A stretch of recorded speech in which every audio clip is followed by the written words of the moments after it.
Tes suara saya bisa didengar ya? Tes, tes. Suara saya bisa didengar? Ya Pak, dengar Pak, dengar, dengar. Bisa Pak, bisa Oke, Pak. Oke, kita mulai Oke ya. Pak, terdengar. Bismillahirrahmanirrahim. Terima kasih kepada Oke Pak, rekan-rekan siap. yang sudah bergabung pada sesi kita malam hari ini. Nanti kalau sudah di luar Ramadan, habis sisa ya. Habis sisa kita mulai, mungkin jam setengah 8 malam ya. Oke, hari ini mata kuliah kita adalah statistik ya. Statistika ekonomi dan bisnis ya. Nanti saya rekam lagi, nanti rekan-rekan yang mau mengulang untuk mempelajari lagi bisa melihat video hasil rekaman. Oke,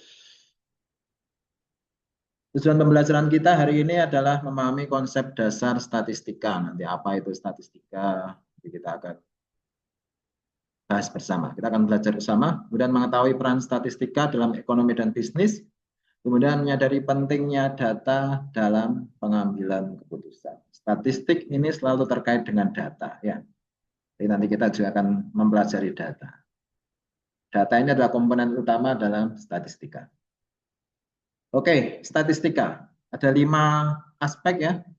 Jadi statistik ini meliputi kelima aspek ini ya. Nah, kelima aspek ini adalah statistik ya. Mulai dari kegiatan mengumpulkan data, kemudian mengorganisasi data, menyajikan data, menganalisis data, kemudian menginterpretasikan data. Untuk pengumpulan data macam-macam ya. Data itu yang kita kenal adalah ada data primer, ada data sekunder. Nanti akan kita bahas lebih lanjut apa itu data primer, apa itu data sekunder. Kalau data primer, data yang diperoleh secara langsung, baik dari hasil pengukuran dengan alat ukur ataupun dengan instrumen pengukuran yang lain. Ya, kuesioner. Nanti rekan-rekan yang dari manajemen ini akan sangat familiar dengan kuesioner. Nanti kita akan sering menggunakan kuesioner, terutama ketika rekan-rekan nanti sudah mengambil tugas akhir ya. Nanti kuesionernya ada bentuk fisik, ada yang pakai Google Form, yang online ya. Nanti kalau respondennya mereka sudah familiar dengan online, maka gunakan kuesioner online. Kalau tidak, nanti bisa mix antara online dengan kuesioner offline atau fisik. Kemudian mengorganisasi data, data yang sudah didapatkan diatur, kemudian menyajikan data, data yang sudah didapatkan nanti disajikan, kemudian menganalisis data. Nanti untuk menganalisis data kita akan gunakan salah satu program yang familiar bagi rekan-rekan. Mungkin beberapa orang sudah familiar, SPSS, Statistical Package for Social Science. Nanti kita akan install aplikasi ini, kemudian kita akan coba gunakan aplikasi ini untuk melakukan analisis data-data sederhana. Kemudian yang terakhir adalah menginterpretasikan data. Hasil analisis data dalam statistik nanti kan ada angka-angka itu ya. Ada angka-angka, ada nilai signifikansi, ada nilai koefisien, ada nilai korelasi, dan sebagainya. Nanti angka-angka ini akan kita interpretasikan ya. Dan statistik dia membantu pengambilan keputusan yang lebih efektif. Mengapa kita mempelajari statistika? Yang pertama mendukung pengambilan keputusan berbasis data. Jadi tidak hanya sekedar insting saja ya. Misalkan kita mau melakukan strategi peningkatan kegiatan promosi, dengan data kita bisa, misalkan ada berapa jenis promosi ya. Nanti kita bisa evaluasi mana sih promosi yang paling besar dampaknya pada keputusan pembelian konsumen misalkan, kan nanti bisa ditingkatkan pada promosi tersebut ya. Berbasis data, jadi bukan hanya sekedar intuisi, insting saja ya, tapi dalam pengambilan keputusan ini didasarkan atas data. Sehingga pengambilan keputusannya nanti bisa dipertanggungjawabkan dengan baik ya. Ketika kita diminta untuk apa memberikan presentasi kepada jajaran manajemen ataupun kepada tim kita ketika kita mau mengambil strategi keputusan. Kalau ada datanya maka akan lebih mudah ya. Kemudian mengurangi ketidakpastian. Dalam dunia bisnis itu memang ada ketidakpastian ya, tapi dengan statistik nanti bisa dikurangi ya. Kemudian membantu penelitian ilmiah nanti bagi rekan-rekan ketika tugas akhir, nah, statistiknya akan sangat membantu ya. Bagi rekan-rekan yang nanti sedang melakukan penelitian, kemudian mendukung perencanaan dan evaluasi kebijakan. Rekan-rekan yang bekerja pada pemerintahan, ini kan sudah biasa ya. Ketika melakukan perencanaan dan evaluasi kebijakan tentu menggunakan data kemudian diolah dengan statistiknya. Oke, siapa yang menggunakan? Hampir semua bidang menggunakan. Bidang-bidang teknik pun sekarang menggunakan, baik itu sipil, baik itu mesin, baik itu yang lain-lain. Sehingga statistik ini sangat luas digunakan. Jadi sekarang tidak hanya orang sosial humaniora yang menggunakan statistik, bahkan SPSS yang tadinya statistik package for social science yang hanya sering digunakan orang-orang social science, sekarang pun SPSS sudah sering digunakan oleh orang-orang eksakta ya. Tidak hanya orang social science. Oke, nanti ada dua ya, statistik dibagi secara umum ada dua, statistik deskriptif yang pertama, kemudian statistik inferensial yang kedua. Statistik ada dua, statistik deskriptif, namanya deskriptif, mendeskripsikan. Kemudian ada statistik inferensial. Akan kita bahas satu persatu, apa itu statistik deskriptif, apa itu statistik inferensial. Statistik deskriptif adalah metode untuk mengorganisasi data, merangkum data, kemudian menyajikan data secara informatif. Yang paling mewakili ini ya, yang bagian 3 ini. Kalau yang 1, 2 itu dia akan prosesnya ya. Jadi mengorganisasi data, merangkum data. Yang ketiga ini yang dimaksud dengan statistik itu yaitu menyajikan data secara informatif, mendeskripsikan data yang ada, disajikan sehingga para pembaca bisa mendapatkan informasi yang berguna dari data-data yang ada. Contoh persentase responden dalam kegiatan survei. Oke, ini contohnya. Misalkan kita melakukan survei 100 responden, hasil kuesioner ini ya. Oh, ternyata 49 responden mengetahui sebuah informasi. Informasi misalkan 100 orang karyawan. Di perusahaan ada kebijakan baru terkait dengan kompensasi, misalkan begitu ya. Oh, ternyata setelah teliti 49 responden mengetahui informasi tersebut, sisanya 51 tidak mengetahui. Tapi kalau kompensasi biasanya banyak yang tahu ya. Oke, yang kedua contohnya 9 masalah per 100 unit produk dari data history data kalau ini mestinya ya. Dari data historis ada divisi produksi, berdasarkan rekapan yang dilakukan ternyata ada 9 masalah per 100 unit produk yang dihasilkan. Atau gudang misalkan ya. Oh, ternyata dari 100 produk yang ada rata-rata ada 9 masalah. Oke. Deskriptif dia hanya menggambarkan, mendeskripsikan. Ini kotaknya. Deskripsi. Dia hanya menggambarkan, mendeskripsikan keadaan yang ada. Oke, yang kedua adalah statistik inferensial. Statistika inferensial adalah statistika yang pertama untuk pengambilan keputusan, kemudian bisa untuk estimasi, bisa untuk prediksi, bisa untuk generalisasi. Berdasarkan data sampel terhadap populasi. Berdasarkan data sampel terhadap populasi. Nah, berikutnya ini ada sampel populasi. Minta dong sampelnya, kan? Oh, minta dong contohnya. Maka sampel ini sama, mirip artinya dengan itu ya. Contoh dari barang, contoh dari produk, contoh dari konsumen, misalkan dari populasi. Apa itu populasi? Populasi adalah keseluruhan objek, individu, atau pengukuran yang menjadi fokus penelitian. Populasi seluruh, kata kuncinya ini ya.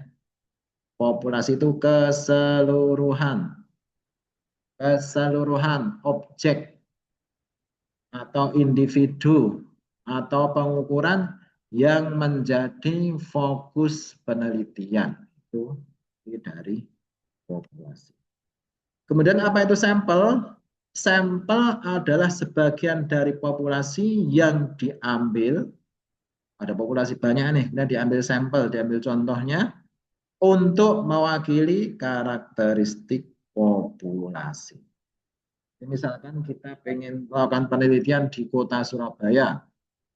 Surabaya ini data penduduknya yang tercatat ber-KK Surabaya sekitar 3 jutaan ya. Surabaya ber-KK ya, KK sekitar 3 juta. Yang KK-nya Surabaya. Tapi ternyata yang tinggal di Surabaya tidak hanya orang yang ber-KK Surabaya, banyak orang yang kos atau orang beli rumah di Surabaya tapi ternyata tidak tinggal di Surabaya, atau rekan-rekan dari luar kota yang bekerja di Surabaya, ada rekan-rekan dari daerah sekitar Sidoarjo, Gresik, Lamongan, misalkan ya, yang tiap hari kerja di Surabaya. Hingga ada yang bilang Surabaya itu kalau siang itu bisa sampai 7 juta. Ya, orang-orang sekitar Surabaya banyak yang kerja di Surabaya ya. Maka ketika kita ingin melakukan penelitian pada masyarakat Surabaya, kalau kita harus meneliti 7 juta orang, maka ini sangat merepotkan ya. Pertama tentu sangat lama dan mungkin tidak selesai-selesai gitu kan ya. Dan nanti ketika kita ini mungkin ada anak yang baru lahir, ada yang sudah meninggal, tidak selesai. Dan mungkin perilaku mereka juga sudah berubah karena perilaku ini kan juga tergantung dari waktu juga ya. Januari, Februari, Maret, April, mungkin seiring dengan bergantinya waktu, perilaku masyarakat, preferensinya, kesukaan terhadap sebuah produk, ini akan mengalami perubahan. Sehingga kita tidak perlu untuk melakukan penelitian pada semua anggota populasi, ya, tidak harus semua ya, cukup diambil sampelnya saja. Tapi dengan catatan sampel ini mewakili karakteristik populasi. Sehingga nanti ada ketentuan khusus gimana sih cara untuk mengambil sampel dari populasi yang ada. Ya, jadi tidak sembarangan. Ya, kita ambil sampel. Apa perbedaan populasi dan sampel? Kalau populasi ini seluruh elemen penelitian, keseluruhan. Kalau populasi hanya sebagian. Minta dong sampelnya, minta dong contohnya. Misalkan kita mau beli beras, misalkan berapa ton, maka kita tidak perlu ngecek seluruhan, tapi kita minta sampelnya dan minta contohnya saja. Dan lebih efisien dalam penelitian. Karena hasilnya nanti bisa sama, generalisasi. Ini ada kata kunci generalisasi. Generalisasi itu sedikit mewakili banyak. Ya, sedikit mewakili banyak. Oke, kemudian, nah ini contoh populasi sampel. Ini mobil. Warnanya macam-macam, ada mobil ya. Ada yang hijau, ada yang oranye, ada yang biru, ada yang hitam, ada yang kuning. Ini semua populasi ya. Semua populasi mobil. Mungkin ini bisa kita, oh semua mobil yang ada di Surabaya. Ibu mobil ya. Maka Ketika kita ingin mengetahui atau meneliti, kita tidak perlu semuanya diambil gitu ya. Ambil saja sampelnya, sampel, tidak harus semua. Sampelnya aja yang diambil. Oh, ada yang ambil yang hitam, ada yang kuning, ada yang hijau, ada yang oranye, ada yang biru. Dan sampel ini bisa mewakili populasi. Hasil penelitian pada sampel ini bisa digeneralisasi mewakili populasi. Bisa mewakili populasi. Oke, nah ini kata kunci ya, kata kunci. Ketika kita berbicara tentang statistika, maka kita akan berbicara tentang variabel. Ketika kita bicara tentang statistik, maka kita akan bicara tentang variabel. Nanti rekan-rekan yang ambil mata kuliah metodologi penelitian juga akan ketemu lagi dengan variabel. Terutama nanti rekan-rekan yang ambil penelitian kuantitatif. Variabel. Variabel adalah karakteristik yang diamati dalam penelitian. Misalkan ini ada orang.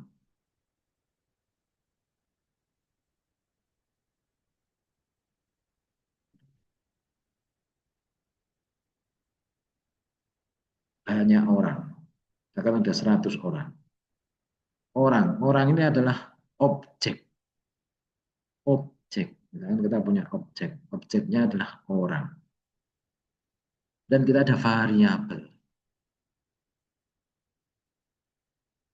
Apa sih variabel itu? Variabel adalah karakteristik yang diamati dalam penelitian. Tapi lebih spesifik lagi ya, variabel itu karakteristik yang melekat pada objek. Variabel itu adalah karakteristiknya objek.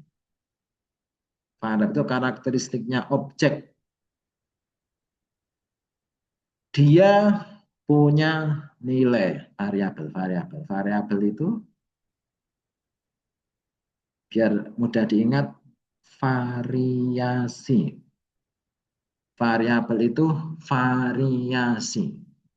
Suatu dikatakan bervariasi kalau punya nilai. Misalkan kita punya buah mangga. Mangganya bervariasi. Ada yang beratnya 1 on, ada yang 2 on, ada yang 3 on, sampai 1 kilo, ada yang 1 kilo lebih mungkin mangga spesial, variasi. Maka dia harus punya nilai. Sesuatu kalau biar bervariasi, dia harus punya nilai. Maka variabel itu adalah karakteristik yang melekat pada objek. Karakteristik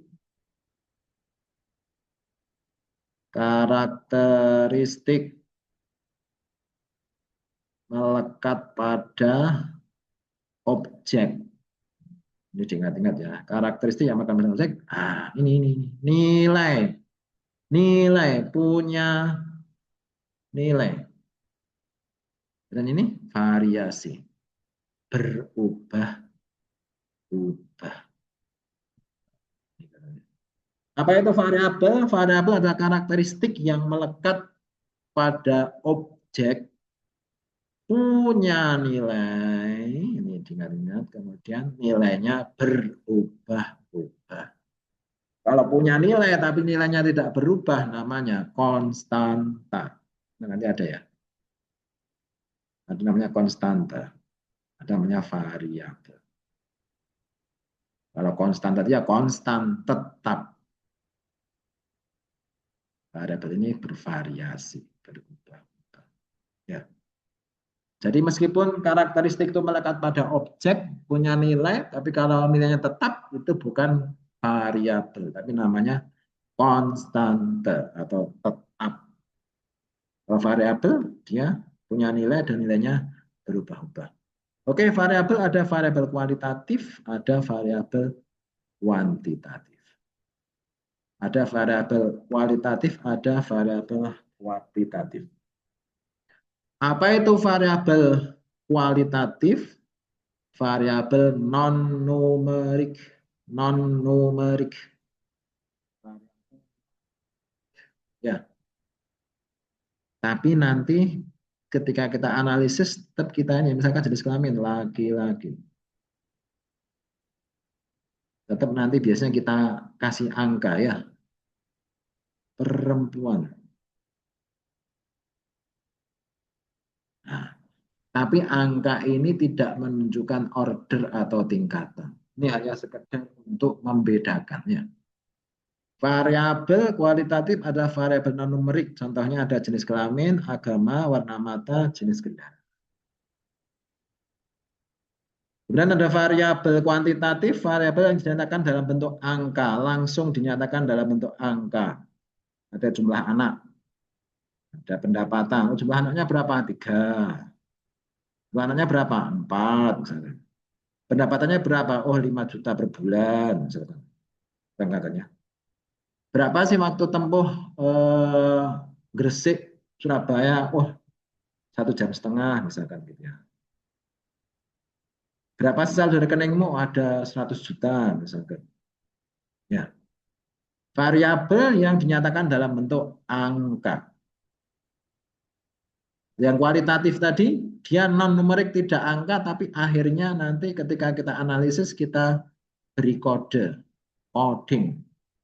Nanti dikodekan dengan angka, coding dengan angka ya, supaya bisa dianalisis ya.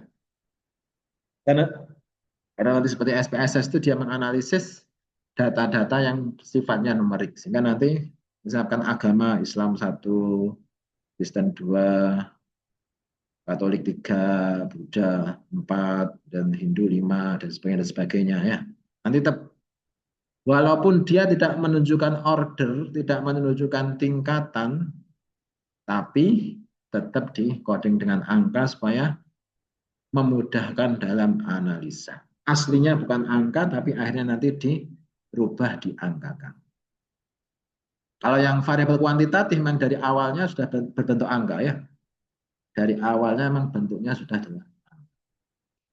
Oke, kemudian variabel klasifikasi ini ada namanya variabel diskrit, ada variabel kontinu, ada variabel diskrit, ada variabel kontinu. Apa itu variabel diskrit? Variabel yang hanya memiliki nilai tertentu dan biasanya terdapat jeda antar nilai. Diskrit, jumlah kamar. Rumahmu kamarnya berapa? Oh, rumah kamarnya 3. Rumahmu kamarnya berapa? Oh, kamarnya 4. Tidak mungkin nanti, oh, rumahmu kamarnya berapa? 3,5. Tidak ada ya. Rumahmu kamarnya berapa? Oh, 7,5. Tidak ada ya. Tapi nanti dia nilainya tertentu dan terdapat jeda. Ini tidak lanjut ya. Kita nggak punya nilai 3,1, 3,2, 3,3 sampai 3,4. Tidak ada sampai 4, tidak ada. Jumlah barang terjual. Oh, hari ini bisa berapa bungkus nasi yang terjual misalkan. Oh, ada 120. Jumlah mahasiswa kelas C di Narutama yang ambil mata kuliah statistik berapa? Oh, ada 25 misalkan. Nah, nilainya sudah tertentu dan ada jeda. 1, 2, 3, 4. 1, 2, 3, 4. Nanti tidak ada nilai tengahnya ya. Tidak ada nilai tengahnya. Namanya variabel diskrit. Berbeda dengan variabel kontinu. Variabel kontinu itu dia bisa punya nilai tengah. Tinggi badanmu berapa sih? 165. Misalkan di sini 166. Nanti ada temennya yang lain, oh tinggi badan saya 165,4. Oh tinggi badan saya 165,8 cm. Nanti ada nilai-nilai tengah ini ya. Variabel kontinu dapat memiliki nilai dalam rentang tertentu. Ini memungkinkan ada nilai dalam rentang ini ya. Kalau diskrit tadi kan enggak. Oh, 165 langsung ke 166. Tidak mungkin ada nilai 165,5. Berat badan juga bisa memungkinkan koma-koma. Suhu juga bisa memungkinkan koma-koma. Tekanan juga bisa memungkinkan koma-koma. Jadi kalau diskrit tadi nilai tertentu dengan jeda, kalau kontinu itu terus-menerus. Jadi enggak terputus. Maka variabel kontinu adalah variabel yang nilainya bisa ada pada setiap rentang, gitu ya, tidak terputus. Oke, ini ya. Tadi ya, tipe variabel. Ada variabel kualitatif, ada variabel kuantitatif. Yang variabel kualitatif ini contohnya. Yang variabel kuantitatif ada variabel diskrit, ada variabel kontinu. Ini contohnya variabel diskrit, contoh variabel kontinu. Ya. Kemudian 4 level pengukuran data. Ya, variabel ini dia kan data ya. Maka statistik atau variabel ini kan data ya. Sehingga nanti perlu diukur ya. Data. Ada 4 level pengukuran, ada skala nominal, skala ordinal, skala interval, skala Shute. Semakin ke bawah menunjukkan skala data yang semakin tinggi. Skala data paling rendah, skala data nominal, dan berikutnya ordinal, berikutnya interval, dan skala data paling tinggi namanya skala data rasio. Rasio, skala data yang paling tinggi. Apa itu skala data level nominal? Dia hanya sekedar klasifikasi kategori tanpa urutan. Dia tidak menunjukkan order atau urutan ya. Tidak menunjukkan peringkat, tidak menunjukkan urutan, misalkan jenis kelamin. Walaupun nanti kita tulis satu, ada laki-laki, laki-laki satu, perempuan dua. Nah ini tidak menunjukkan tingkatan, tidak menunjukkan urutan. Apakah dua, karena perempuan dapat kode dua, berarti perempuan lebih baik dari laki-laki? Tidak juga. Apa karena laki-laki nomor satu, perempuan nomor dua, laki-laki lebih baik dari perempuan? Tidak juga. Dalam level nominal. Kecuali nanti kalau sudah ini ya, ada atribut lain yang melekat, misalkan kekuatan berdasarkan jenis kelamin. Secara umum laki-laki lebih kuat, tapi sekarang juga banyak perempuan yang kuat, banyak juga laki-laki yang lemah. Kecuali nanti ada atribut ditambahkan di depannya, oh kekuatan atau apa. Dan warna mata, agama, ketika kita nanti Islam satu, ada Kristen dua, Katolik tiga, dan sebagainya. Ini tidak menunjukkan urutan tertentu. Bukan berarti karena Islam nomor satu, Katolik nomor dua, Islam lebih baik. Nah, ini hanya kategori. Hanya klasifikasi tanpa menunjukkan urutan. Ya, level nominal. Oke, kemudian berikutnya adalah level ordinal. Kalau ordinal ini dia sudah menunjukkan urutan. Sudah menunjukkan urutan. Jadi 1, 2, 3. Ini sudah menunjukkan, oh ranking 1, ranking 2, ranking 3. Ranking 1 ini tentu lebih uh, tinggi dari ranking 2. Ranking 2 lebih tinggi dari ranking 3. Tapi selisih antar nilai tidak bermakna. Misalkan, oh yang ranking 1 itu nilai rata-ratanya 96. Misalkan. Yang ranking 2, 95. Loncat ranking 3, 90. Nah, ini. Selisihnya tidak konstan. Jadi selisih ini tidak menurut satu ke dua, dua ke tiga, ini kan urutan. Tapi dia tidak menunjukkan selisih yang bermakna. 96 ke 95 kan hanya satu. Tapi 95 ke 90 dia 5. Ya. Jadi meskipun dia sudah menunjukkan urutan, tapi selisih antar nilai tidak bermakna. Dia sudah menunjukkan peringkat, tapi selisih antara peringkat tidak bermakna. Oh, skala kepuasan. Ini juga sama, ordinal ya. Berikutnya adalah level interval, urutan, selisihnya bermakna, tidak punya nilai nol absolut. Contohnya suhu. Yang masih ingat ya, 0 derajat Celcius.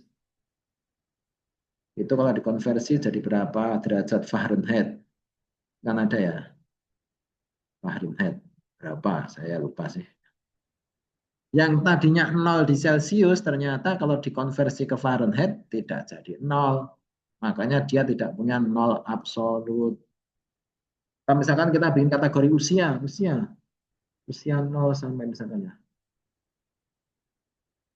Usia 0 sampai 10, usia 11 sampai 20, usia 21 sampai 30. Oh ini 1, ini 2, ini 3. Ini intervalnya sama ya. Intervalnya sudah 10-10 ini ya. Kok masuk sini. Iya, elemen berikutnya ini ya. Ini interval. Yang interval ini. Gitu ya. Oke, interval. Interval nilainya tetap, intervalnya tetap. Selisihnya bermakna ini ya.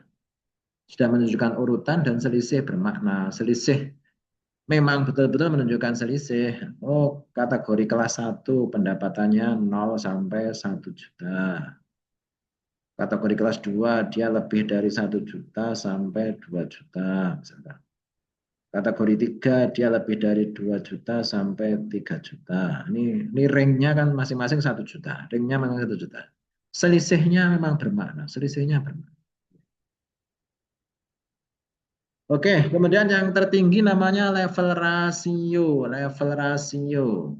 Dia punya nilai 0 absolut. Pendapatannya berapa sih? Pendapatan saya bulan ini 0. Berarti memang tidak punya pendapatan. Oh, bulan ini tidak ada pendapatan. Pendapatannya 0. Jarak tempuhnya hari ini jarak tempuh berapa? 0 kilometer. Berarti berdiam diri, tidak bergerak kemana-mana. Jarak tempuhnya berapa? 3 kilometer.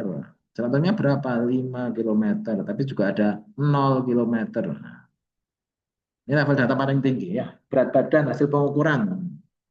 Ini level skala data paling tinggi. Namanya skala data. Ini rangkumannya ya. Skala data nominal. Ini yang paling rendah. Skala data ordinal. Dia sudah peringkat tapi selisih antara peringkat tidak bermakna. Dan interval peringkat selisihnya bermakna tapi tidak punya 0 absolut. Rasio ini skala data paling tinggi. Kalau punya angka asli ya namanya rasio ini.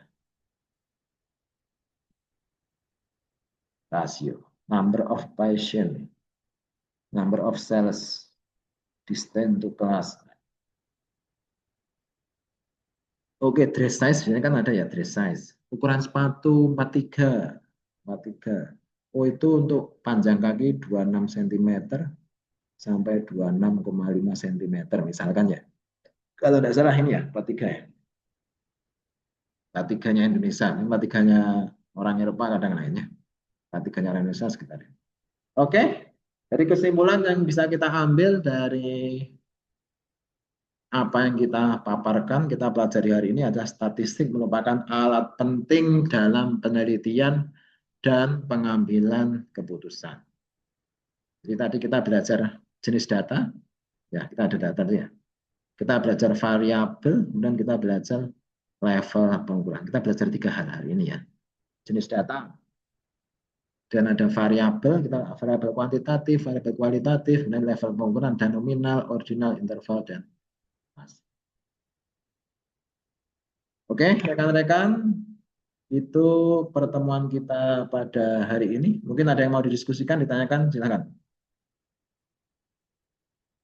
Kalau mau ada yang mau didiskusikan, ditanyakan, silakan. Nanti setelah hari raya, kita akan coba instalasi program namanya SPSS. Nanti saya share link untuk downloadnya. Versi trial, nanti juga sudah bisa digunakannya. Nah, supaya nanti rekan-rekan bisa mengetahui gimana sih kalau kita punya data dan kita ingin mengolahnya, yang dengan bantuan aplikasi program. Manual bisa, tapi kalau datanya sudah banyak, nanti tingkat kesalahannya mungkin akan lebih besar kalau kita pakai data manual. Pakai pengolahan manual. Sekarang sudah banyak software sudah digunakan, selanjutnya SPSS.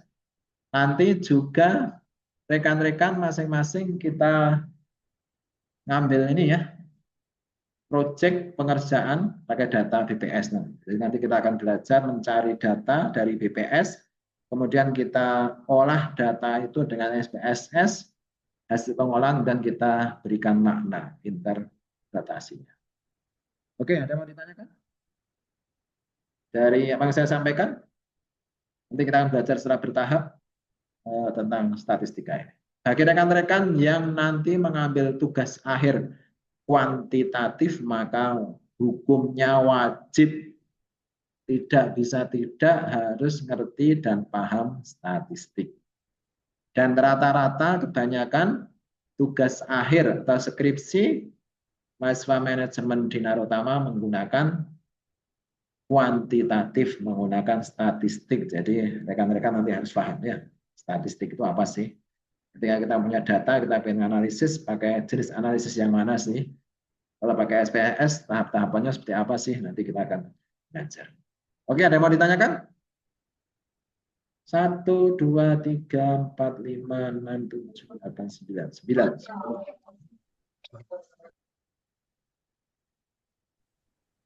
Oke, kelihatannya sementara bisa dipahami.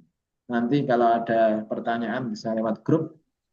Dan mungkin nanti ketika sudah ketemu kasus baru akan ada permasalahannya. Kalau belum ketemu kasus, belum ya. Oke, saya kira pertemuan kita cukup pada malam hari ini. Terima kasih sudah bergabung. Nanti akan saya share, akan saya upload di YouTube. Kemudian nanti rekan-rekan bisa sambil santai-santai di review lagi, Nanti juga ada yang sedang di jalan, ya. Nah, nanti hasil rekamannya, mudah-mudahan nanti bisa diupload, sukses rekamnya ya. Bisa diupload, nanti bisa diulangi untuk dibaca-baca kembali, disimak. Oke, terima kasih. Selamat malam. Selamat belajar. Bagi rekan-rekan yang beragama Islam, minggu depan insya Allah kita sudah berlebaran. Selamat berlebaran. Rekan-rekan yang lain, selamat berliburan, menikmati libur. Kita akan ketemu lagi tanggal 30. Tanggal 30 nanti kita baru masuk lagi. Kalau kita berarti nanti Jumat tanggal 3 April kita akan ketemu lagi. Oke, terima kasih semuanya. Sampai ketemu lagi setelah hari raya. Selamat malam. Assalamualaikum warahmatullahi wabarakatuh. Selamat malam, Pak. Selamat malam. Waalaikumsalam warahmatullahi wabarakatuh.